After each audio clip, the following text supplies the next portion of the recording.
kita di hari Minggu ini kita mau kembali beribadah, kita mau memuji, kita mau menyembah, kita mau angkat nyanyian buat Tuhan kita.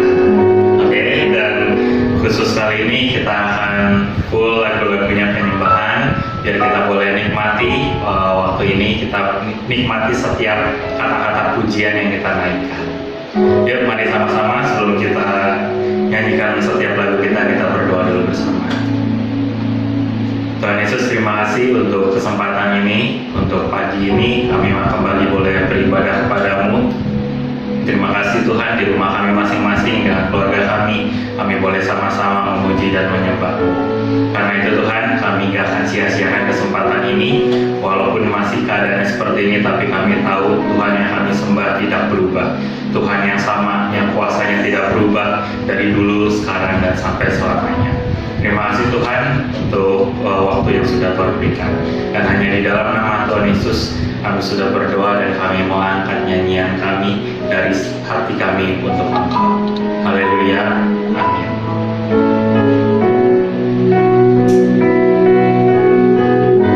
Yang rindu bertemu Tuhan kita nyatakan Bapa, aku rindu bertemu muka dengan muka dengan Engkau.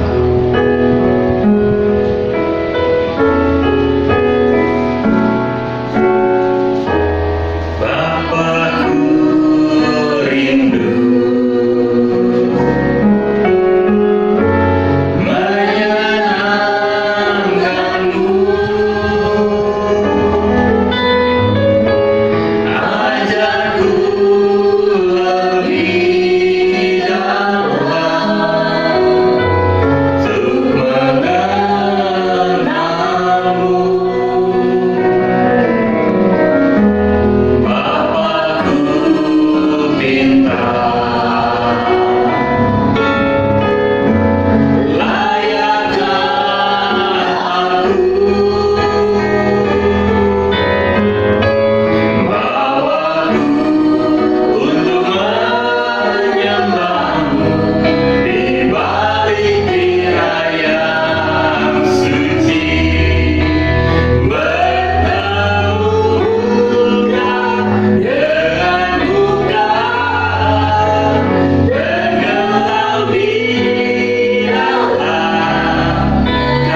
kami susah, walaupun keadaan kami sulit, dan juga walaupun keadaan kami senang, walaupun keadaan kami lagi happy, Engkau tetap yang paling besar. Engkau yang melebihi segala apapun juga. Engkau yang melebihi kesedihan kami.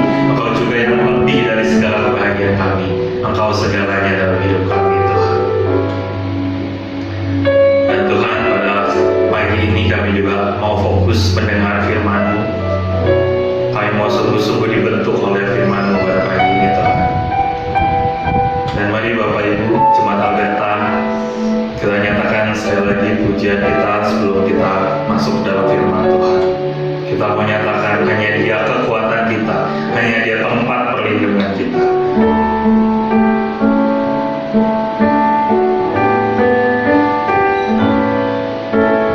Engkaulah kekuatanku, tempat perlindunganku. Saat badai menerjang,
juga hanya Engkau satu-satunya tempat kami berharap, tempat kami berpegang, tempat kami bernaung.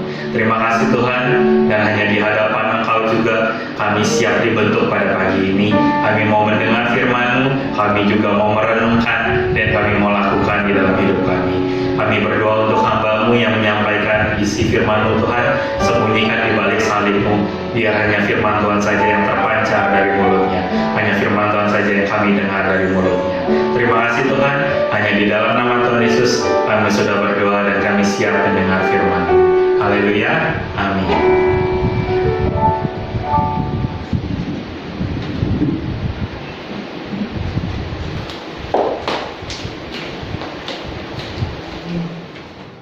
Salam Bapak Ibu Saudara, kembali bertemu dengan saya.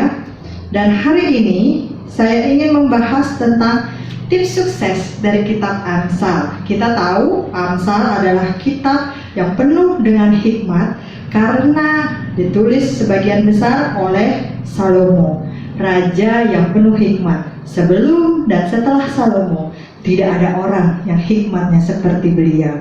Nah, tips sukses dari Amsal apa aja sih? Kita lihat, kalau bicara tentang bekerja itu pasti capek, pasti lelah. Capeknya capek hati, capek badan juga.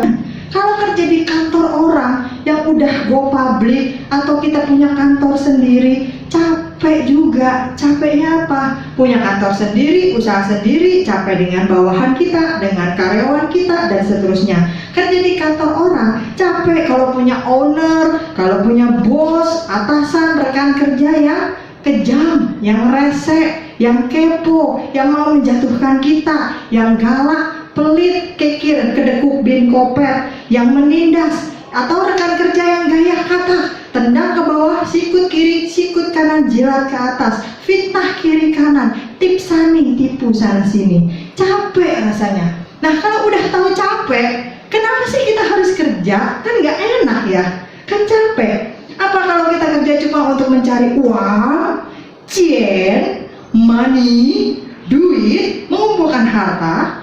Lalu pekerjaan seperti apa yang kita cari? Bagaimana sebaiknya kita menghadapi pemimpin yang tidak adil, cobaan-cobaan yang menghantui kita, masalah-masalah di pekerjaan yang rasanya nggak habis-habisnya, satu belum kelar, datang lagi satu. Nah, di dalam Alkitab kita bisa melihat bagaimana Allah bekerja juga loh Bapak Ibu Saudara. Allah ngapain? Dari awal sampai akhir Allah bekerja. Dia mencipta, Dia membangun, dan Dia memelihara. Allah kerja buat siapa? Allah terus bekerja untuk kita. Roma 8 ayat 28. Yuk kita lihat ayat yang sudah sangat terkenal. Roma 8 ayat 28.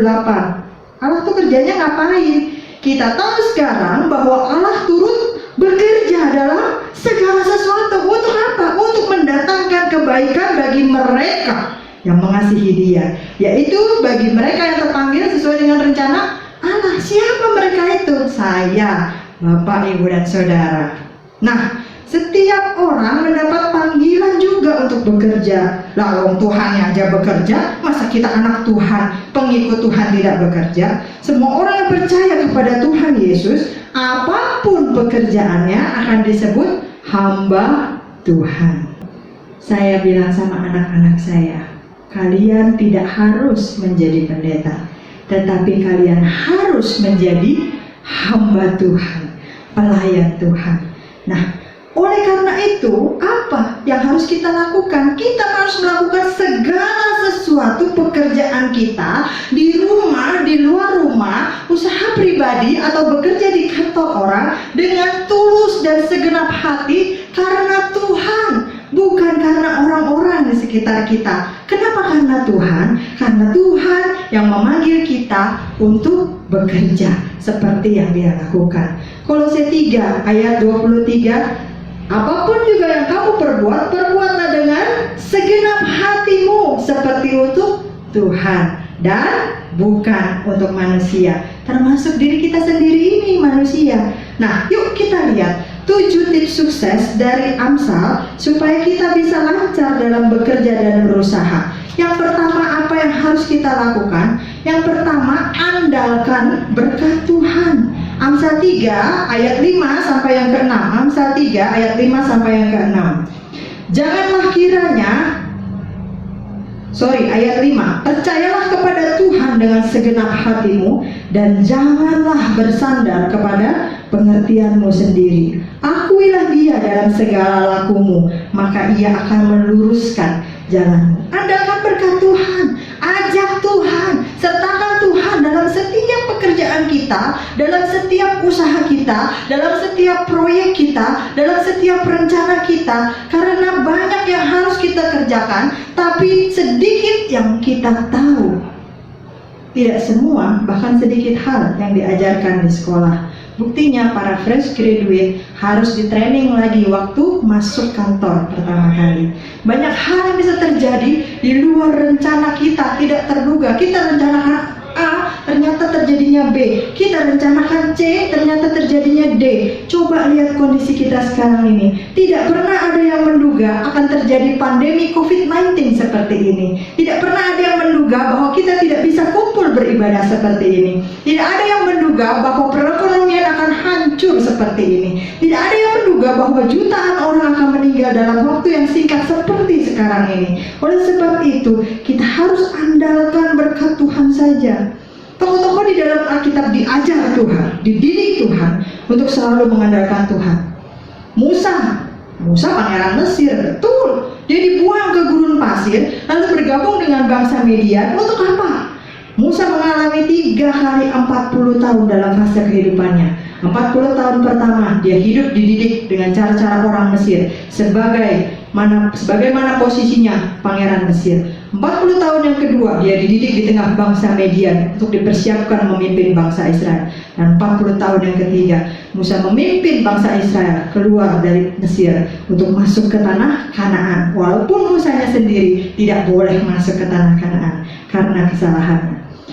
Yusuf 17 tahun dibuang dari keluarganya. Untuk apa? Disiapkan Tuhan untuk menyelamatkan keluarganya dan bangsa Israel dari kelaparan. Sehingga Yusuf bisa berkata, kamu mereka-rekakan yang jahat terhadap aku, tetapi Tuhan menjadikannya kebaikan.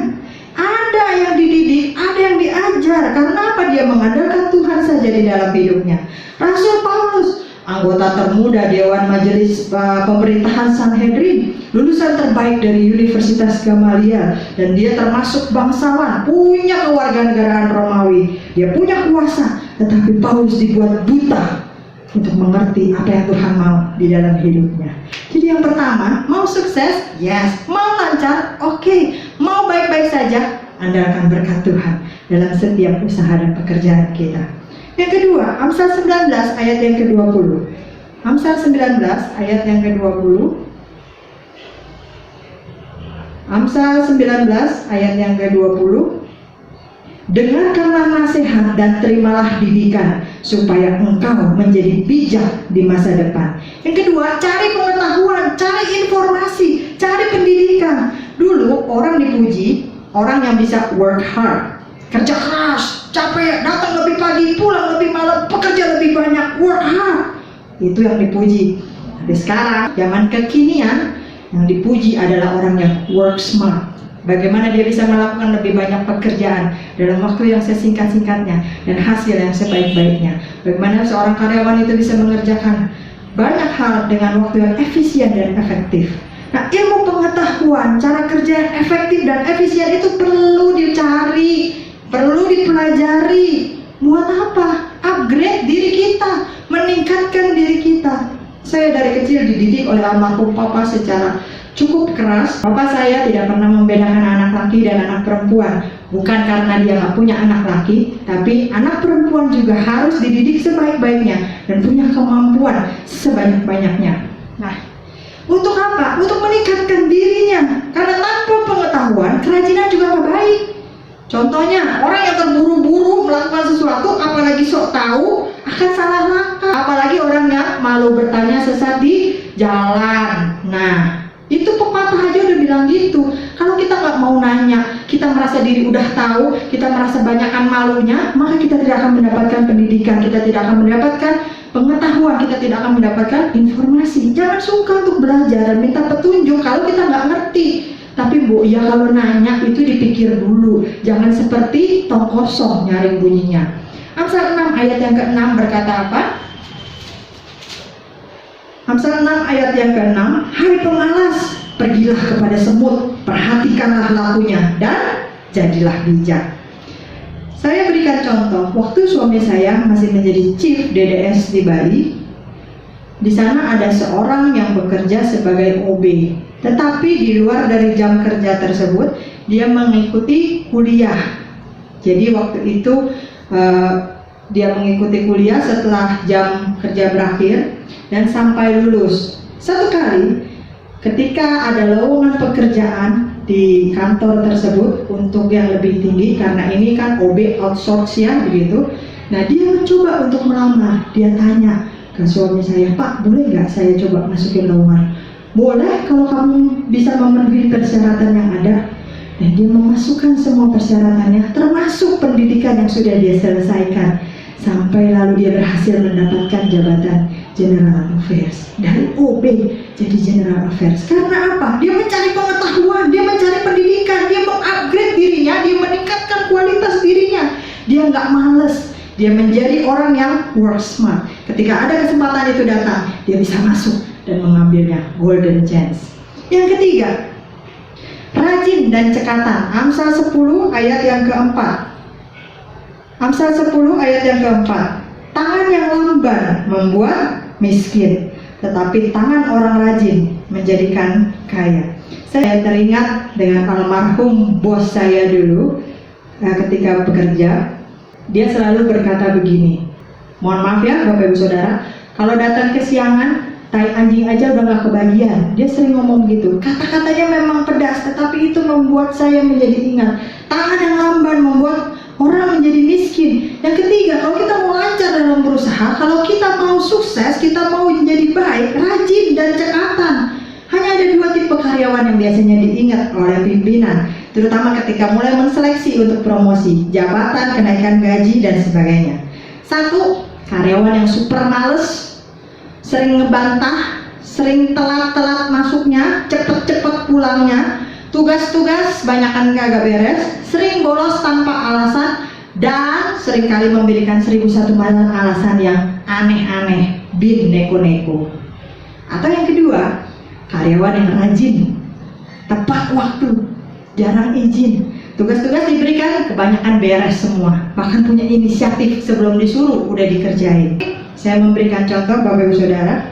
Suatu kali ada dua orang pemuda masuk ke kantor yang sama, hanya beda beberapa hari atau 1 minggu. Kemudian mereka di training bersama, otomatis mereka mempunyai masa kerja yang sama. Setelah melewati 7 tahun masa kerja, kemudian mereka mulai ada penilaian, akan dipromosi dan seterusnya. Tetapi si A dalam waktu 7 tahun dia bisa mendapatkan posisi sebagai pimpinan. Sedangkan si B yang sama-sama masuk, waktu kerjanya sama, jam kerjanya sama, dalam waktu 7 tahun masih hanya menjadi staff di kantor yang sama. Lalu kemudian si B ini mulai marah-marah kepada bos yang bilang tidak adil dan sebagainya.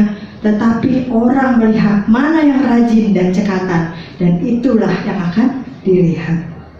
Yang keempat, apa yang harus kita lakukan? Bersikap jujur dan benar. Amsal 16 ayat yang ke-8. Amsal 16 ayat yang ke-8. Lebih baik penghasilan sedikit disertai kebenaran daripada penghasilan banyak tanpa keadilan. Upah pekerjaan orang benar membawa kepada kehidupan, tetapi penghasilan orang fasik membawa dosa. Amsal 10 ayat yang ke-16. Saya akan menceritakan sebuah kisah Bapak Ibu Saudara. Suatu malam ada seorang pria tua bersama istrinya masuk ke sebuah hotel di Philadelphia di Amerika. Waktu itu semua hotel di kota itu sudah penuh, semua kamar sudah penuh karena di booking pas ada acara besar, sehingga semuanya penuh di booking. Dan kemudian pegawai hotel tersebut merasa kasihan terhadap pasangan suami istri yang sudah lanjut usia ini. Lalu dia bilang begini, "Pak, Bu, mohon maaf, semua kamar di hotel ini sudah penuh. Begitu juga dengan hotel-hotel lain di kota ini. Karena kebetulan ada acara besar-besaran dan semua hotel sudah full untuk di-booking. Tapi di luar hujan dan sudah gelap. Saya tidak tega membiarkan Bapak dan Ibu berkeliaran keluar lagi untuk mencari tempat menginap malam ini. Saya punya sebuah kamar. Apakah Bapak dan Ibu bersedia untuk menginap di kamar saya malam ini?" Lalu kemudian karena menilai kondisi dan usia, akhirnya pasangan suami istri ini menyetujui. Malam itu mereka menginap di kamar karyawan hotel tersebut. Besok paginya mereka bangun dan mereka mau membayar berapa harga kamar tersebut. Si karyawan ini jelas-jelas menolak. Tidak usah bayar, tidak usah Pak, saya rela menolong, saya tulus menolong. Dan pria tua itu berkata, "Kamulah manajer yang seharusnya jadi bos hotel terbaik di USA, di Amerika, karena kamu lakukan pekerjaanmu dengan sepenuh hati dan mau melayani di luar dari batas pekerjaanmu. Mungkin suatu hari saya akan bangunkan sebuah hotel untuk kamu." Ya, namanya juga yang ngomong opa-opa, orang tua. Jadi ya anak muda yang jadi karyawan hotel ini iya aja. Dia hanya tersenyum dan kemudian dia melupakan hal tersebut. 2 tahun kemudian, pemuda ini menerima tiket pesawat ke New York untuk menjadi tamu dari pasangan lansia tersebut. Setibanya di New York, Pak tua ini membawa pemuda ini ke sudut jalan Fifth Avenue dan 34th Street. Lalu dia menunjukkan sebuah bangunan baru yang megah. "Kamu lihat itu hotel yang baru dibangun? Itu hotel yang termegah di daerah ini. Dan itu hotel yang saya bangun untuk kamu kelola." Pegawai hotel tersebut bernama George C. Ball. Dia menerima tawaran sang pria tua tersebut yang ternyata bernama William Waldorf Astor. Dia menjadi general manager di Hotel Waldorf Astoria, yang hotel terbaik pada zaman itu. Bapak Ibu Saudara, ketika kita mau melakukan usaha kita, ketika kita mau berhasil dalam pekerjaan kita, bersikap jujur dan benar itu penting. Tidak ada orang yang suka untuk dibohongi, tidak ada orang yang suka untuk dicurangi. Nah, sikap kita ketika kita bekerja, ketika kita berusaha itu menentukan kesuksesan kita. Walaupun kita bekerja di rumah sebagai ibu rumah tangga, sikap kita juga membutuhkan kejujuran. Uang sayur dicatat apa enggak? Bagaimana dengan pengelolaan keuangan, jujur atau enggak sesuai dengan pos-posnya? Waktu kita bekerja di rumah orang, menjadi asisten rumah tangga, apakah kita jujur atau tidak? Waktu kita bekerja di kantor orang, waktu kita menjadi supir orang, waktu kita menjadi karyawan orang, waktu kita bekerja menjadi pengerja gereja, dan seterusnya, apakah kita betul-betul bersikap jujur dan benar? Karena itulah yang diharapkan, itulah yang diharapkan orang. Yang kelima, jaga pembicaraan. Amsal 10 ayat yang ke-19. Amsal 10 ayat yang ke-19. Di dalam banyak bicara pasti ada pelanggaran, tetapi siapa yang menahan bibirnya berakal budi. Mengerjakan tugas-tugas di kantor, di rumah, di usaha adalah sebuah pekerjaan yang berat. Jangan lagi kita tambah dengan bocornya mulut ini. Orang seringkali bilang apa? Mulutmu harimaumu. Siapa yang memelihara mulut dan lidah selamat dari kesukaran. Amsal 13 ayat yang ketiga. Amisa itu adalah seorang karyawan muda di sebuah kantor yang besar gitu ya. Satu kali ketika Amisa ini lagi pergi makan siang sendirian dan dia melihat bosnya ini yang sudah berusia lanjut sedang bergandengan tangan mesra dengan seorang gadis muda yang cantik, beautiful, kutilang, kurus, tinggi, langsing. Lalu kemudian zaman sekarang semua kan mesti di video, mesti di foto biar viral. Amira ini mengikuti bosnya dan kemudian dia foto, dia video, dan dia sebarkan kepada teman-temannya di kantor. Lihat tuh si bos yang selama ini kelihatan jujur, yang selama ini kelihatannya baik, ternyata di luaran punya simpenan juga tuh. Lihat tuh doyannya sama daun-daun muda juga, dan otomatis suasana kantor menjadi sangat tidak enak. Dan ketika bos itu hadir, mereka semua mencibir. Peristiwa ini berlangsung beberapa bulan, sampai satu ketika bos memanggil seluruh karyawan yang ada, dan kemudian dia memperkenalkan perempuan muda yang ada di sampingnya. Dan Amisa langsung bisik-bisik, "Psst, psst, itu ingat kan tuh perempuan yang digandeng tuh yang gua sebarin tuh videonya, itu dia tuh perempuannya tuh, mau dikenali sebagai apa tuh, istri muda kali itu." Langsung semua karyawan langsung pada Ternyata ketika bos ini memperkenalkan, itu adalah putri tunggalnya yang selama ini bersekolah, berkuliah di luar negeri, sehingga tidak pernah kelihatan beredar di sini, dan otomatis karyawan pun tidak kenal dia. Dan ketika seluruh karyawan yang hadir mendengar perkenalan itu, bahwa itu adalah putri tunggal bos yang kemudian akan diserahkan perusahaan itu melanjutkan kepemimpinan karena sudah menyelesaikan S2-nya di luar negeri, otomatis semua yang menerima gosip dari Amira ini langsung pada, dasar tukang gosip, mulut ember lu dasar. Dan mulai hari itu semua mengucilkan dia, gak ada lagi yang percaya, gak ada lagi yang mau ngomong sama dia, dan semua pada bilang, dasar lu tukang hoax. Kalau kita mau lancar dalam usaha kita, kalau kita mau lancar dalam pekerjaan kita, jaga pembicaraan kita. Tuhan memberikan kita dua telinga, harus lambat berkata-kata dengan satu mulut dan cepat untuk mendengar. Yang keenam, sabar dan tenang. Amsal 16 ayat 32. Orang yang sabar melebihi seorang pahlawan. Orang yang menguasai dirinya melebihi orang yang merebut kota. Sabar dan tenang. Hati yang sabar dan tenang menyegarkan tubuh, tetapi iri hati membusukkan tulang. Amsal 14 ayat yang ke-30.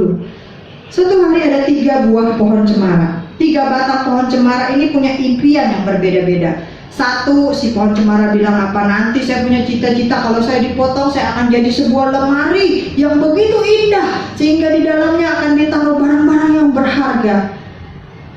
Pohon cemara yang kedua berkata, saya senang traveling, saya ingin jalan-jalan, nanti kalau saya dipotong saya ingin menjadi sebuah bagian atau tiang dari kapal pesiar sehingga saya bisa terbang, ditiup angin, melayang kemana-mana, membawa perahu kemanapun angin bertiup.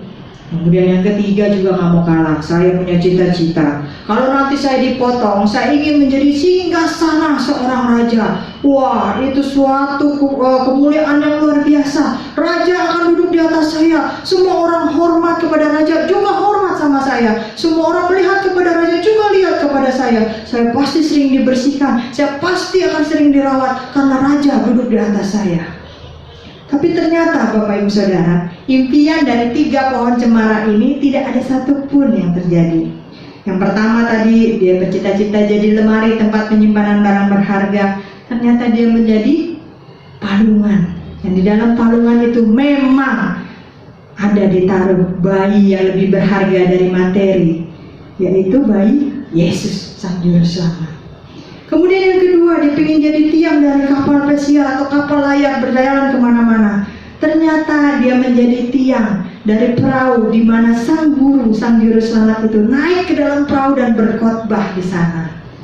Kemudian yang ketiga, ketika dia ingin jadi singgasana atau tahta seorang raja, rencananya juga tidak sama persis terjadi. Dia diambil menjadi salibnya Yesus. Nah, Bapak Ibu Saudara, kadang-kadang ketika harapan kita, ketika rencana kita tidak berjalan sesuai dengan persis apa yang kita mau, kita jadi kecewa. Kita lalu marah-marah sama Tuhan. Padahal harusnya kita tetap yakin Tuhan memberikan yang pasti jauh lebih baik dari apa yang bisa kita pikirkan. Sabar dan tenang. Walaupun rencana itu tidak sama persis terjadi, walaupun keinginan itu tidak sama persis terjadi, tapi Tuhan pasti memberikan yang terbaik. Walaupun kita nggak tahu apa yang terjadi di depan, tetap percaya. Jawaban Tuhan, jalan Tuhan, rencana Tuhan selalu jauh lebih baik dari yang bisa kita pikirkan. Sabar dan tenang. Yang terakhir, jangan pengen lekas kaya. Jadi orang kaya boleh enggak? Boleh. Orang Kristen kaya boleh enggak? Boleh. Kalau kekayaan itu didapatnya dari hasil berkat Tuhan. Kita bekerja, kita berusaha dengan jujur, dengan benar sesuai dengan firman Tuhan, dan Tuhan memberkati setiap pekerjaan tangan kita sehingga menjadi berhasil. Boleh nggak jadi kaya? Boleh. Untuk apa? Mendukung kemuliaan Tuhan. Tapi kalau pingin lekas kaya lalu menghalalkan segala cara, itu yang nggak boleh. Amsal 13 ayat yang ke-11. Amsal 13 ayat yang ke-11. Amsal 13 ayat yang ke-11, harta yang cepat diperoleh akan berkurang, tetapi siapa mengumpulkan sedikit demi sedikit menjadi kaya. Nah, menjadi kaya adalah impian kebanyakan orang. Boleh nggak? Boleh.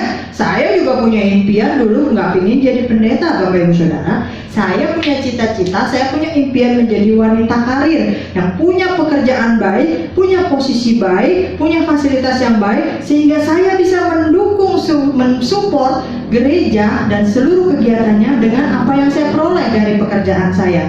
Tetapi ternyata bukan itu yang Tuhan inginkan dalam hidup saya. Nah, menjadi kaya bukan tujuan utama dalam hidup ini. Kalau ingin cepat kaya, seringkali menjebak orang ke dalam perbuatan dosa. Apapun dikerjakan supaya cepat kaya. Menikmati hidup dan menjadi berkat bagi orang lain jauh lebih penting daripada pingin lekas kaya lalu terjebak dalam berbagai masalah. Saya berikan sebuah contoh. Satu kali ada 2 orang anak yang berada di depan bukit permen lollipop. Wah, emang ada bukit permen lollipop? Jangan komplain, namanya juga ilustrasi begitu ya Bapak Ibu Saudara. Nah, anak ini ada 2 orang anak, dia ingin masuk. Lalu kemudian si penjaga taman ini berkata, boleh, kamu boleh ambil sebanyak-banyaknya permen, tapi tidak boleh mundur. Jalannya harus maju terus, one way. Lalu keluar sampai ke sana dan tidak boleh masuk lagi. Setuju? Setuju. Satu anak, dia langsung berlari gitu ya. Dia langsung kumpulkan semuanya, dia langsung ambil semuanya sebanyak-banyaknya, dan dia berlari sampai ke ujung, dan dia keluar. Lalu dia menunggu temannya di sana. Aduh, lama amat sih begitu ya. Nah, temannya ini keluar sambil dia menggandeng seorang pria tua, kakek-kakek, opa-opa kumpul. Dia pegangin sampai jalan keluar. Lalu kemudian waktu dia ketemu temannya bilang, lama amat sih kamu, ini saya udah dapat permen nih, banyak begini nih, semuanya mau saya makan sendiri. Temannya bilang, kamu nggak sakit gigi, kamu makan sendiri. Daripada saya nggak mau bagi kamu ya, tuh lihat tuh, kamu nggak bawa apa-apa, saya bawa kok sedikit. Dia keluarkan dari kantongnya, nih saya bawa sedikit, saya cukup hanya segini. Kamu, terus dia bertanya sama temannya, tadi kamu lihat nggak ada kupu-kupu di sana? Enggak, saya nggak lihat. Tadi kamu lihat nggak ada katak lagi loncat-loncat di sana? Enggak, saya nggak lihat. Oh, tadi udah burung bersiul, bagus banget tuh, suaranya merdu. Kamu dengar nggak? Enggak, saya nggak lihat. Lalu itu kakek-kakek kamu ketemu di mana? Tadi saya ketemu nih, kakek lagi duduk kecapean, jadi saya tuntun dia bawa keluar pelan-pelan. Tapi gara-gara semua itu kamu nggak kebagian permen, saya nggak mau bagi sama kamu. Nggak apa-apa, tapi saya sudah menikmati. Saya melihat katak yang melompat di pinggir kolam, saya melihat kupu-kupu yang berterbangan dari antara bunga-bunga, saya mendengar kicauan burung yang begitu merdu, dan saya bisa menolong Pak tua ini, kakek ini, sampai bisa keluar ke pinggir taman. Bapak Ibu Saudara mengerti moral dari cerita ini? Anak yang satu begitu sibuk mengumpulkan permen sebanyak-banyaknya demi dirinya sendiri, sehingga ketika sampai di ujung taman, dia tidak bisa menikmati selain permennya sendiri. Anak yang kedua, dia menikmati perjalanannya, dia melihat dan memperhatikan segala sesuatu, dan dia mengambil permen secukupnya saja untuk dirinya sendiri. Bagaimana dengan kita? Apa yang bisa kita nikmati ketika kita sudah tiba di akhir dari hidup kita nanti?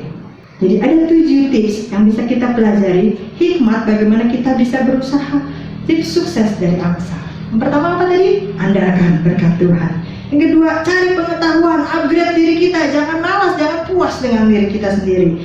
Terus belajar. Yang ketiga, rajin dan cekatan, jangan malas. Kalau malas suruh belajar sama semut, jangan bangun sampai siang, tidur sampai malam, rajin dan cekatan.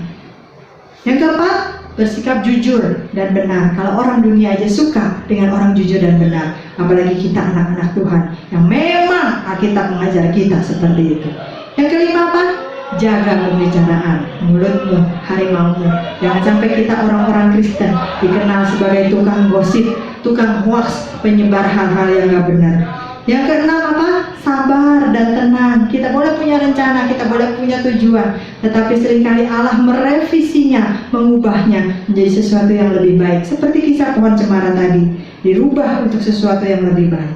Yang ketujuh, Jangan ingin lekas kaya sampai kita menghalalkan segala cara di luar dari firman Tuhan. Kita menggunakan cara-cara kita sendiri, bahkan kita berkompromi dengan dosa hanya karena ingin cepat kaya.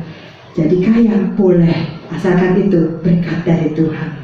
Bukan masalah kita menjadi pengusaha, karyawan, usaha sendiri. Bukan masalah kita menjadi full timer, part timer, sekuler atau rohaniwan. Tetapi yang perlu kita sadari adalah bahwa kita bekerja bagi Tuhan, dan Tuhan pasti memberkati setiap bidang pekerjaan kita, setiap pekerjaan tangan kita, setiap apapun yang kita lakukan. Fokuskan itu untuk memuliakan Tuhan melalui pekerjaan yang kita lakukan dengan penuh tanggung jawab, karena kita mengerjakannya seperti untuk Tuhan, bukan untuk manusia. Amin buat firman Tuhan. Mari kita berdoa. Bapa di dalam surga, terima kasih untuk usaha yang Tuhan berikan di dalam hidup kami. Terima kasih untuk pekerjaan yang Tuhan berikan di dalam hidup kami. Terima kasih untuk kantor, terima kasih untuk warung, terima kasih untuk kedai, terima kasih untuk restoran, terima kasih untuk usaha, terima kasih untuk toko, terima kasih untuk segala hal yang Tuhan izinkan untuk kami bisa mendapatkan nafkah dari pekerjaan kami. Bapa di dalam surga, kami rindu Tuhan memberkati buah tangan kami. Kami rindu Tuhan memberkati pekerjaan tangan kami, sehingga apapun yang kami kerjakan dengan tangan kami menjadi berhasil, mendatangkan berkat bagi keluarga kami dan kemuliaan bagi nama Tuhan. Ampuni kami Tuhan kalau selama ini kami berusaha bekerja dengan cara kami sendiri. Kami tidak mengandalkan Tuhan, kami malas, kami tidak rajin, kami lamban Tuhan, dan kami tidak jujur. Kami tidak ingin meningkatkan kualitas diri kami. Kami cepat puas dengan apa yang ada. Ampuni kami Tuhan kalau selama ini juga kami mengejar kekayaan. Tujuan hidup kami ingin mendapatkan kekayaan dengan cara apapun. Ampuni kami Tuhan kalau kami juga tidak bisa menjaga mulut kami. Bahkan kami menyebarkan gosip lebih banyak daripada orang-orang yang non-Kristen. Ampuni kami Tuhan. Mulai hari ini Amsal telah mengajar kami 7 tips sukses bagaimana kami bisa lancar, kami bisa sukses dalam mengerjakan usaha dan pekerjaan kami di dalam rumah, di luar rumah, bekerja di kantor orang atau usaha sendiri. Biarlah kami bisa kerjakan itu, kami bisa lakukan itu. Kami selalu ingat Kolose 3 ayat 23. Apapun yang kami perbuat dilakukan dengan sepenuh hati seperti untuk Tuhan dan bukan untuk manusia. Bapa di dalam surga, mari didiklah kami, kuatkan kami supaya kami bisa melakukan firman-Mu seperti yang Engkau mau. Hanya di dalam nama Yesus kami berdoa dan bersyukur. Amin. Oke, kita sudah mendengar firman-Nya, dan saya yakin kita semua diberkati oleh firman Tuhan pada pagi ini, dan mari juga kita mau lakukan di dalam kehidupan kita. Dan juga biar Tuhan Yesus sendiri yang memberkati hamba-Nya yang sudah menyampaikan firman Tuhan pada pagi hari ini. Dan sebelum kita doa tutup, saya kembali ingatkan untuk Bapak Ibu yang ingin memberikan persembahan, bisa langsung transfer ke rekening BCA atas nama GBI Alberta dengan nomor rekening 566-0354-362. Oke, mari sekarang kita mau siapkan hati kita mau tutup ibadah kita pada pagi ini, dan kembali kita mau nyatakan hanya Dia Allah kita yang kita sembah.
Terima kasih Tuhan untuk pagi hari ini. Terima kasih untuk ibadah yang sudah boleh kami lakukan Terima kasih untuk setiap lagu yang boleh kami nyanyikan untuk Engkau. Kami boleh memuji dan menyembah-Mu.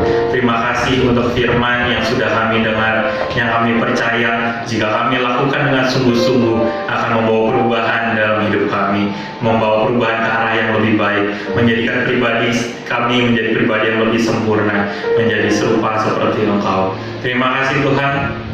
Dan kami juga mau berdoa Tuhan, apapun keadaan kami saat ini, banyak mungkin di antara kami yang sedang dalam kesulitan, sedang dalam kesusahan, tapi kami tetap percaya Tuhan Yesus tidak berubah. Amen. Kasih-Nya tidak berubah, Amen. kuasa-Nya tidak berubah. Amen. Karena itu kami tetap mau berpegang padamu Tuhan. Dan juga mungkin ada sebagian di antara kami yang sedang dalam keadaan lebih baik, mungkin di masa pandemi ini, mungkin dapat mengambil kesempatan di dalam masa pandemi ini, menemukan kesempatan yang Tuhan berikan. Tuhan berikan hikmat sehingga hidupnya menjadi lebih baik. Dan dalam keadaan itu pun kami juga tidak lupa, kami tetap bersyukur kepada Tuhan, karena Tuhan sendiri sumber berkat kami, Tuhan sendiri sumber pengharapan kami. Terima kasih Tuhan. Jadi apapun keadaan kami saat ini, kami tetap tahu kami punya Tuhan yang tidak berubah. Kami tetap memperpegang pada Engkau. Tuhan, kami juga mau berdoa buat bangsa kami, untuk negara kami Indonesia ini, untuk semua yang boleh terjadi, untuk kebijakan yang sudah diambil, kebijakan yang sedang dilakukan, dan kebijakan yang mungkin direncanakan. Kami mau bawa itu ke dalam tangan-Mu Tuhan, biar Tuhan juga yang turut campur untuk setiap kebijakan yang pemerintah kami lakukan. Dan kami percaya tidak ada satupun kebijakan yang tanpa sepengetahuan-Mu Tuhan. Dan biar sendiri Tuhan yang bekerja melalui anak-anak-Mu di bidang di kursi-kursi pemerintahan, biar Tuhan yang pakai mereka semua.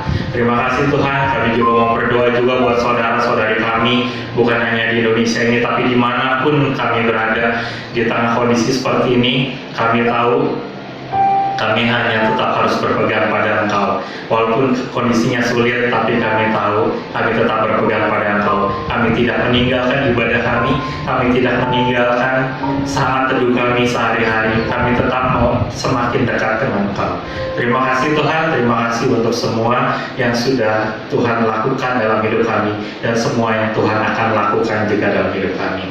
Kami berdoa, kami serahkan setiap doa ini hanya di dalam nama Tuhan Yesus. Dan mari sekarang kita mau terima berkat Tuhan lewat Ibu Gembala.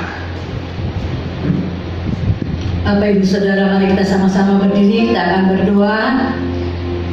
Kekasih-kekasih Kristus yang diberkati Tuhan, pulanglah dan terimalah berkat Tuhan. Turunlah kiranya atas saudara-saudara semua kasih karunia dan damai sejahtera dari Allah Bapa, pengampunan dan kasih sayang dari Tuhan Yesus Kristus, penghiburan, penyertaan, bahkan pimpinan yang melalui kuasa Roh Kudus memimpin kita sekalian, mulai saat ini sampai Maranatha Yesus datang.